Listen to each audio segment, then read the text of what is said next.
Bienvenidos a un nuevo capítulo de Entre la Vida y la Música con sus hosts Romina Leal y Arturo Estanislao, pianista. Bienvenido, Arturo, a este tema, a este capítulo nuevo. Bueno, muy lindo. Como siempre, una alegría enorme estar acá. Y hoy traje, porque viste que yo siempre insisto mucho con traer la polémica, ¿no? O sea, despertar opiniones, pasiones, ¿no?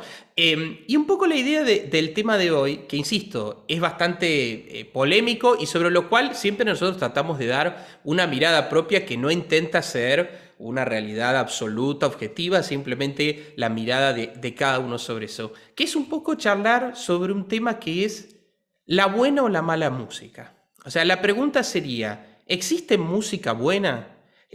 O música que en sí misma tenga un valor superior a otras. Y en ese sentido de existir, ¿cómo podemos distinguirla? ¿Cuáles serían los patrones o cuáles serían las referencias que nosotros pudiéramos tomar para establecer si es buena o mala la música que escuchamos o inclusive la música que disfrutamos? Porque también vamos a ver que no necesariamente disfrutar de algo quiere decir que ese algo es bueno, ¿no? Claro. Sabemos, la vida nos enseña que no siempre el placer está vinculado a lo bueno, ¿no? Ajá.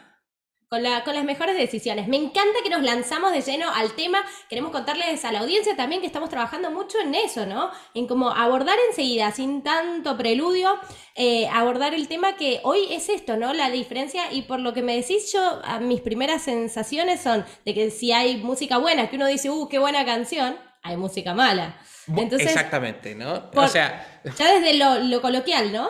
Por definición, si hay algo bueno, en principio debiera existir algo malo. Y para eso, entonces, y por contraste, y para eso, entonces, traemos un libro maravilloso que yo siempre lo comentamos en las clases con los alumnos, es casi para mí y para mis alumnos de lectura obligatoria, que es un librito muy cortito de sentencias, son oraciones, se llama Consejos a los jóvenes estudiantes de música.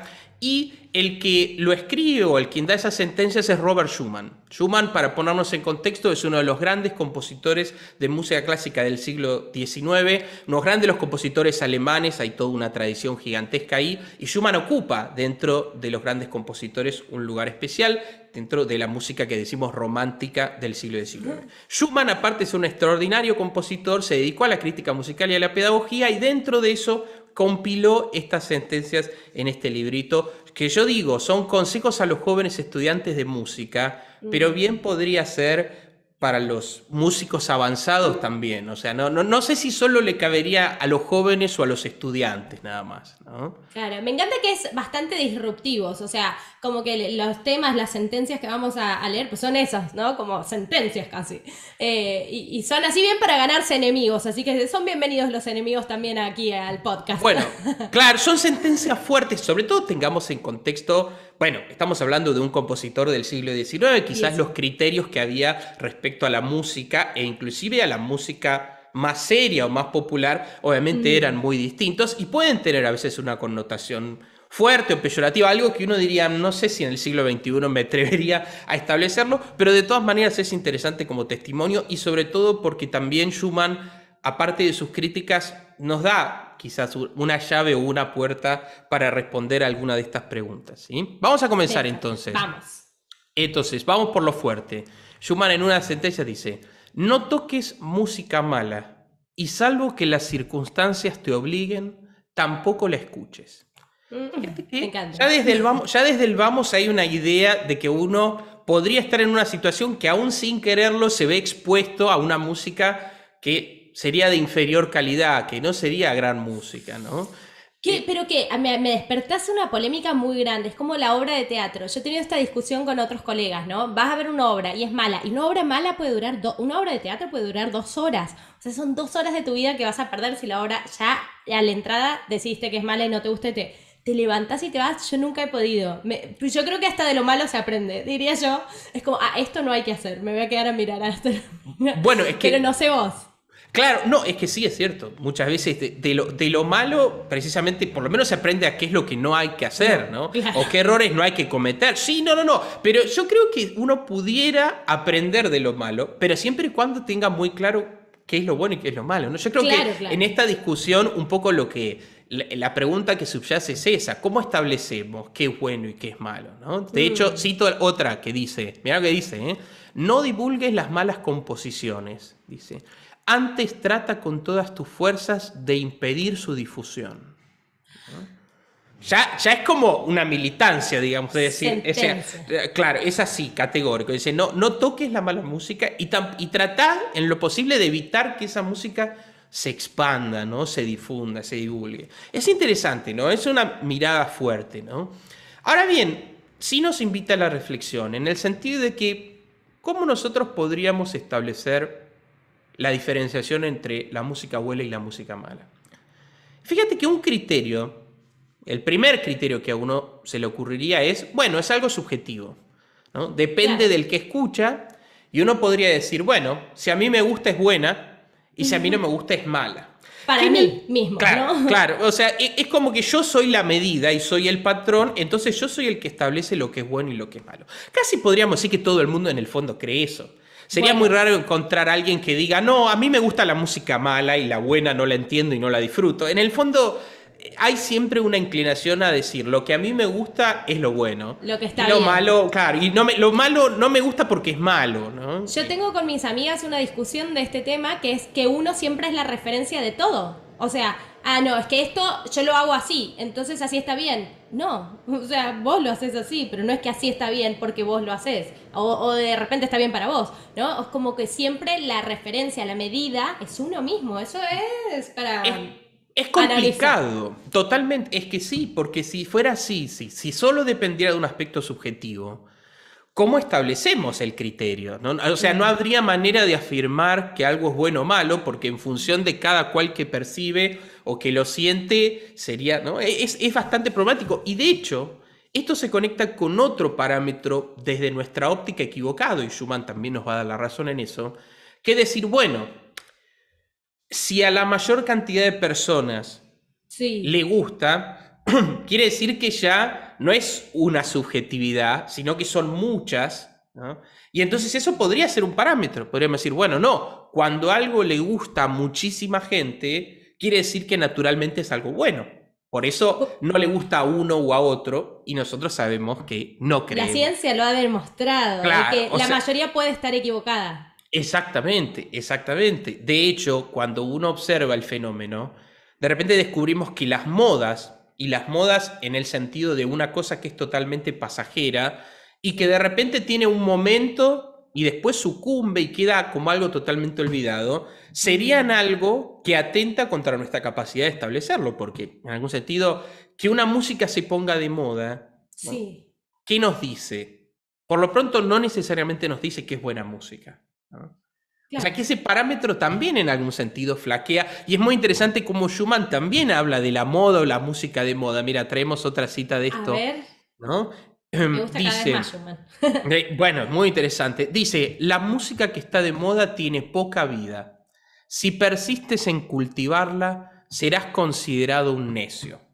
Es tremendo, ¿no? Enseguida la trascendencia te atraviesa, decís qué es bueno y qué es malo, lo que trasciende, ¿no? Es como que algo que da una sensación, no sé si por ahí van los tiros. Bueno, un poquito me parece que va por ese lado, ¿no? Pero digo, como esto yo siempre lo comento porque a veces hablamos con los alumnos, ¿no? Y de repente, no sé, encontramos, no sé, supongamos compartimos una música en Spotify, ¿no? Y quizás a ellos se le ocurre mirar la cantidad de reproducciones que tiene, ¿no? Y de repente es como, no puede ser que esta obra de Beethoven, esta grabación extraordinaria o lo que fuera de esta música tiene, no sé, 200 reproducciones y esta porquería que entré a escuchar el otro día tiene 48 millones. O sea, a veces es como que les choca el número, ¿no? Acostumbrados a ver que cierta música tiene un nivel de masividad muy grande, cuando encuentran algo que es realmente valioso, es como, no puede ser que tenga tan pocas reproducciones. Y la respuesta sería sí puede ser. Y es esperable que lo sea, precisamente porque eso no está de moda. O sea, lo que implican las reproducciones, lo que implica que ciertos músicos se hagan millonarios y construyan carreras y vivan, ¿no?, digamos, una vida de magnates, no es precisamente porque su música es intrínsecamente valiosa. Porque a veces también el éxito ¿no? Se mide en función de eso. Si es un artista exitoso, sí, llena estadios, vende millones de discos, da conciertos alrededor del mundo, y en el fondo todo ese aspecto, ¿no? Nos haría creer que es porque es un gran artista, sin ninguna duda. Si logró eso, naturalmente tiene un valor. Y la respuesta de vuelta es no, ¿no? No necesariamente, ¿no? Sí. Y de hecho, si es así, es muy probable que no. Es O que sea, la fama, ¿cuánto confunde la fama con el talento con el verdadero? valor, claro. Con el valor, que es el tema de hoy. Claro, con el valor. Porque uno podría decir, bueno, el valor se podría medir con eso. Vos decís, bueno, a ver, si vos das un concierto y, no sé, van 50 personas y este otro llena un estadio de 200.000, uno diría, bueno, ese es un parámetro para medir. Vos decís, ¿por qué si lo tuyo es tan bueno son solo 50 personas y la otra persona, ¿no? ¿O por qué vos, no sé, estás luchando por ver cómo te arreglas en la vida y tal otro es un millonario, ¿no? O sea, Claro. digo que el parámetro material o la fama o el éxito, como se entiende, en principio podría engañarnos, podría darnos a entender, ¿no?, que eso tiene intrínsecamente un valor.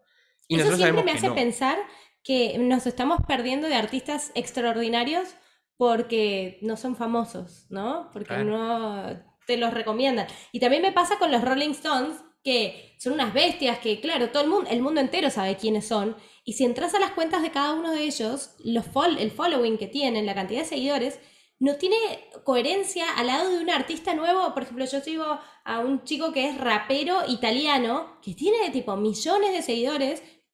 Literal, estamos hablando de los líderes de Rolling Stone, creo que tienen 2 millones de seguidores, versus 20, un rapero que acaba de salir italiano, que sí como canta hace 3 días más o menos, ¿no? Bueno, Entonces, decís, es desmedido, es desequilibrado totalmente esto, o sea, absolutamente. Es que fíjate que yo también traigo este tema, porque en esta era, ¿no?, de las redes sociales y de los seguidores y de las reproducciones de los videos, es tan notorio, porque antes vos pensás que vos decís, bueno, es un artista exitoso, pero uno tampoco podía ver cuánta gente lo estaba escuchando. Había una medida que era cuántos discos había vendido, por ejemplo, ¿no? Claro. Vendió más de 1 millón de copias. ¿Te acordás que se anunciaban así a los artistas? Como, es disco de platino, qué sé yo.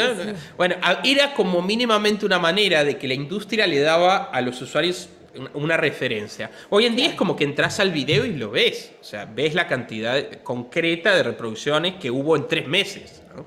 Entonces quiere decir que a veces esos números, o esto, es decir, entré al perfil, tiene 10 millones de seguidores. Y bueno, es como chocante a veces eso, ¿no? sí. O sea, como en algún sentido el valor desde nuestro criterio, y Schumann un poco también lo dice, no estaría vinculado a eso, ¿no? Él, por ejemplo, tiene otra cita hermosa que dice, nos dice, por ejemplo, dice, ¿no? Dice, no te dejes engañar por los aplausos que obtienen muy a menudo los llamados virtuosos. La aprobación de los competentes sea para ti de mayor valor que la del público. Acá hay algo interesante, porque Sí. de alguna manera uno podría decir, bueno, una opinión podría existir una opinión autorizada que no es necesariamente la del público, ¿no?, pero que me permitiría decir, bueno, ¿no?, esta persona tiene un conocimiento, una educación, una sensibilidad musical que le permitiría discriminar, ¿no? Pero nuevamente ahí entramos en otro problema. ¿Quiénes son? ¿Quién se puede arrogar ser ese competente del que habla Schumann, ¿no?, Claro, para establecer y hacer una división de qué es bueno y qué es malo, ¿no? Nuevamente entramos con este tema de la subjetividad muy complejo, ¿no?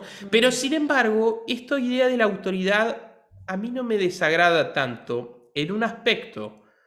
Muchas veces uno puede, digamos, observar un fenómeno. Supongamos, no sé, alguien que crea una música y que esa música ejerce una influencia enorme sobre los músicos que vienen después, ¿no? sí. Me viene, no sé por qué, a la mente Piazzolla, ¿no? Es muy interesante porque cuando Total. Piazzolla arriba con el tango, él viene de una ruptura y fue tremendamente combatido por los músicos de tango, pero es increíble cómo su música después redefinió todo el género, ¿no? Todo. O sea, y estableció como una tradición, y de hecho muchos músicos se vieron tan influenciados que a veces era como que decían, bueno, tengo que poder escapar de esta trampa de estar atado a este estilo, ¿no? Como que a veces hasta era un problema, o sea, demasiada influencia ejercida, ¿no? o les impedía a veces encontrar un lenguaje propio porque, digamos, ¿no? Pero digo que eso es, por ejemplo, bueno, el hecho de establecer una tradición, ¿no? Sí. Eso sí quizás habla de una competencia, ¿no? Cuando de repente vos decís, bueno, si este músico fue capaz De no cambiar solo el de rumbo. crear, claro, no solo de crear él una música para él, ¿no? Sino, digamos, abrir como un campo, ¿no? Y me parece que ahí empiezan a aparecer elementos, ¿no? Que me permiten decir, bueno, evidentemente malo no es, ¿no? Porque, Sí. digamos, marcó la historia, como decimos, ¿no? Me haces acordar mucho a otros capítulos de las cosas que ya hemos conversado, ¿no? No sé, el último capítulo, de otros capítulos de la primera temporada donde analizábamos la diferencia entre, bueno, de la industria, de ser un producto de la industria o ser un artista, ¿no? Todas estas cosas, pero ¿sabes? Este valor enorme que tiene el cambiar de rumbo, aunque seas criticado, aunque seas bochornado. Entonces, no es solo el aplauso lo que dictamina, volviendo a las citas, ¿no? La calidad, o sea, o el virtuoso, o cuán bueno es, no es solo el aplauso, a veces puede ser abucheado y estar haciendo una verdadera obra de arte que va a cambiar el rumbo de la historia. Qué Totalmente. loco Bueno, eso. es que es muy interesante porque conocemos muchos casos concretos de eso. Es Mm, decir, la historia de la música nos enseña que muchas veces ciertos compositores en su época, ¿no? Con sus contemporáneos, ocupaban un rol totalmente secundario. Eran como así uno más del montón, ¿no? sí, Y había otros músicos en esa época que eran considerados los grandes músicos, los músicos que estaban establecidos, que ejercían una influencia, los músicos que accedían a los mejores puestos y a los mejores cargos, ¿no? claro. Hay una cosa ahí impresionante porque esa sería como la medida. Todos se morían porque tal músico fuera el músico de la corte de Luis XIV, ¿no? Claro. ¿No? Y que de repente es muy interesante cómo el paso del tiempo invierte totalmente. O sea, aquel músico que parecía un músico menor se vuelve central e indispensable, y ese músico que era muy valorado queda como una mención, una nota al pie, como bueno, sí, en el siglo XVIII Vivió. consideraban, claro, vivió y compuso, pero sus obras hoy no producen, ¿no? Lo que produce, o sea, o se lo conoce como una mera mención historiográfica, perdón, Ajá, no, se entusiasmó el piano, ¿no? Pero sí. digo, eso sabe de lo que estamos hablando. Quiere conversar él también. Quiere compartir. Bueno, ya de hecho vamos a compartir al final del capítulo, ya que estamos ¡Qué hablando tanto de bien! Schumann, un poquitito de la música de Me Schumann, así que sí. No, encanta. ya va a participar él. Está como Eh, loco, que quiere. pero digo entonces, ¿no? Cómo de repente esta cuestión del éxito, ¿no? O de cómo Mm. la industria mide el éxito, ¿no? O establece qué es un artista exitoso o no. Bueno, nuevamente tampoco nos daría respuesta a esta pregunta de qué es buena música o qué es mala música o si existe, ¿no? Lo tricky de esto creo que es la fama siempre, porque uno puede ser famoso por diversas razones, más hoy en día, ¿no? O sea, inclusive hay mucho, en mi rubro en especial, en la actuación, hijo de, ¿no? Y es como, hay algunos que no, hay algunos que se lo han ganado también, ¿no? Pero son las excepciones, diría yo. Hay mucho hijo de famoso que, bueno, mi papá era cantante, entonces yo canto, mi papá era actor, entonces yo actúo, entonces mi papá, y yo heredo como su trono, y decís, sí, sos famoso, tenés exposición, tenés un following que no te has ganado con tu arte. No sé, hay temas Bueno, ahí, ahí, tienes y hay diretes. cuestiones, sí, también. Como el éxito o la fama pueden estar medidas por cuestiones totalmente extramusicales o extraartísticas, ¿no? Total. Totalmente. Pero fíjate que aquí quería volver una vez más sobre esta idea de lo bueno y lo malo según yo, ¿no? Ay, sí. Que eso es un tema interesante y obviamente admitiría también tratarlo de otra manera, ¿no? Pero cómo a veces de repente no necesariamente lo que uno le gusta o lo que uno le gusta en el momento es, digamos, algo que permanece, ¿no? O sea, como que el juicio de uno va cambiando y no Mm. necesariamente lo que te gustaba, ¿no?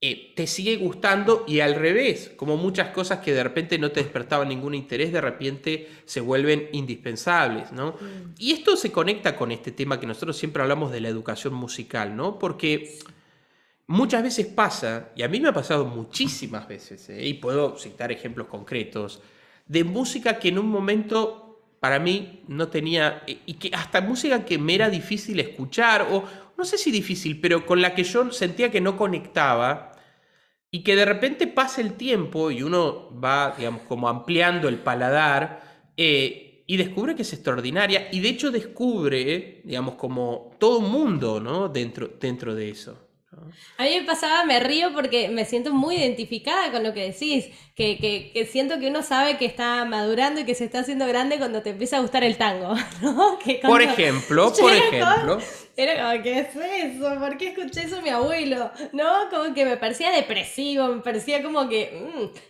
Y cuando pasás los 20, de verdad, me pasó como que crucé los 20 y de repente le encontré un sabor a eso, a esas letras, una coherencia, una profundidad que no había encontrado antes en ningún otro tipo de música. Y decís, "Oh, estoy envejeciendo." Claro, bueno, pero no sé, bueno, no sé si envejeciendo, estoy madurando en todo Estoy caso, ¿no? madurando, O me claro. estoy volviendo más sabio, podría ser, ¿no? También, más Eh, lindo dicho. Dicho de otra manera, claro, ¿no? Pero es cierto eso, ¿no? Cómo cambia el propio, o sea, nuestra subjetividad no podría ser el parámetro porque es algo cambiante. Mm. Es algo que va a subir. De hecho, yo, por ejemplo, siempre recuerdo, concretamente, yo me acuerdo de mira, un ejemplo concreto, cuando yo escuché por primera vez las sonatas para piano de Scriabin. Scriabin es un compositor ruso, ¿no? De fines del siglo XIX, muy complejo, ¿no? Y su música después, bueno, se vuelve algo realmente difícil de digerir, ¿no? Pero me acuerdo que cuando escuché por primera vez la primera sonata para piano, para mí era ruido, eran como cacofonías, era algo que yo dije, esto no tiene ningún sentido, no se entiende nada. Y me acuerdo que fue la que era mi maestra de piano en ese entonces que me dio el disco y me dijo, bueno, Tomás, llévatelo y escúchalo. Y claro, uno empieza a escuchar y empieza a comprender y empieza a entender el sentido. Y de repente yo hoy te escucho y para mí es una cosa lírica que lo puedo cantar como una melodía de tango directamente, eso, ¿no? Como algo totalmente lírico, ¿no? Y digo, ¿cómo es la transformación de uno y cómo la educación musical, la práctica musical y la escucha, en el fondo están Sí. siempre transformando nuestra percepción, ¿no? De esa misma música, ¿no? Es muy interesante eso, ¿no? Cómo Y es está muy bien que cambiante. así sea, que evolucionemos, ¿no? Como antes nos gustaban colores o sabores diferentes, yo antes no comía pera, ahora me encanta la pera. O sea, y pasa uno así, de detestar a amar. O sea, a mí me parece hermosamente disruptivo eso. Y hay mucha gente que está peleada con el cambio, con la evolución, con el crecimiento, y es parte, o evolucionamos o morimos. Entonces, invitamos desde aquí a también que ahonden en diferentes géneros y cuestiones musicales, que abran un poco la cabeza, el corazón, las emociones y bajen un poco el juicio, ¿no? Creo que también se Bu- habla mucho de esto en el arte y en esto que estamos hablando, del valor. Hay mucho juicio, mucha cosa, esto que decíamos, lo subjetivo. O sea, a mí me gusta es bueno, o sea, a mí me gusta, no me gusta es malo. Entonces, bajarle un poco al prejuicio y al juicio y abrir la mente y el corazón.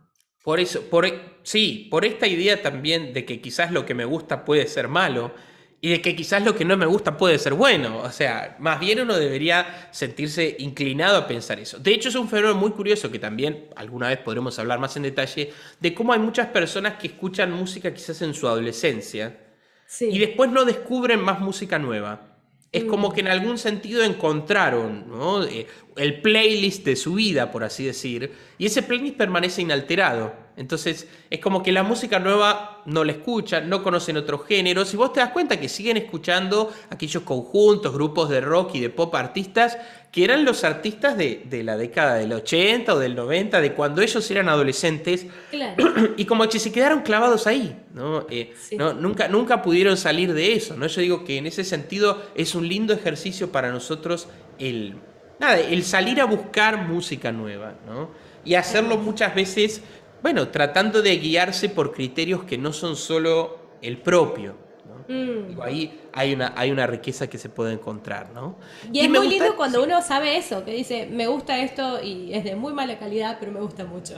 A También mí me eso, que pasa. también es válido, que también es Sí, válido, porque uno podría decir, bueno, voy a comer esta hamburguesa, es fast food, yo sí, sé que es grasosa, no le hace bien a mi salud, pero sí, sin embargo uno puede decir, bueno, yo lo disfruto, ¿no? Casi total. como una especie de goce un poco pecaminoso, pero quiero decir, poder decir lo disfruto, pero yo sé que esto no es la alta cocina.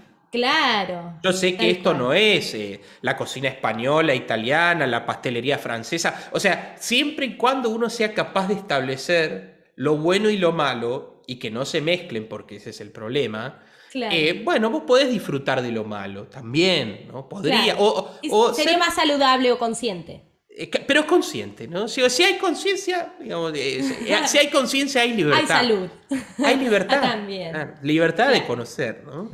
Pero Y bueno, así esto me escucho yo todas las cumbias y los reggaetones. Pero está Arthur, muy bien. no Está quiero que te muy bien. vayas sin tocar el piano. No, no ¿Qué nos más vamos nos sin ibas a tocar el contar? piano, pero en realidad quería cerrar, cerrar, estos temas nunca se pueden cerrar, ¿no? Sí. Pero con aquello que yo creo que es Schumann dentro de todos esos juicios tan categóricos y demás, yo creo que sí habla de cosas que me parece que nosotros tenemos que utilizar como patrones o referencias, ¿no? Ajá. Para decir, bueno, lo bueno y lo malo, si no confío en el aplauso del público, si desconfío de mi propio juicio, ¿qué Mm, puede servirme? Como, si los referencia. competentes es difícil establecer quién es competente, ¿no? Y dice Mm, que, ¿de dónde me agarro? ¿No? O sea, ¿cómo puedo yo responder a esta pregunta?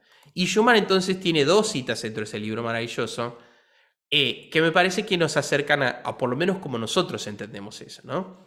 ujú. Que dice, el estudio de la historia de la música y la audición de las obras de los grandes maestros de distintas épocas son los verdaderos remedios contra toda vanidad y presunción, ¿no? Como diciendo, si uno estudia la historia de la música Mm, y ve, ¿no? Y es capaz de escuchar aquellas manifestaciones artísticas, aquellos artistas descollantes de distintas épocas, naturalmente eso empieza a ser como, no solo como un baño de humildad y de vanidad, o sea, de quitar la vanidad, ujú. sino también de parámetro. Decís, bueno, un momento, ¿no? Acá hay algo que sobrevivió el tiempo. Una Y ahí está la referencia respuesta. más acertada que no tiene que ver con el afuera, sino con con un desarrollo de la intuición más acertado, ¿no? ¿Algo Totalmente. así? Y sobre todo con esto, la permanencia en el tiempo, y esto es una afirmación que voy a hacer que es muy personal, podría ser totalmente discutida,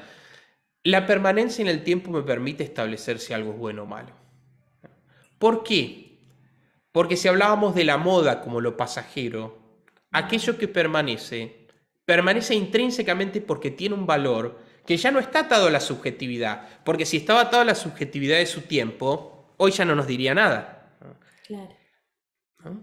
Y si aparte permanece en el tiempo es porque ejerce una influencia y porque sigue vivo. En el fondo, cuando pasa el tiempo y una obra de arte nos sigue comunicando cosas, se vuelve atemporal, empieza a estar fuera del tiempo.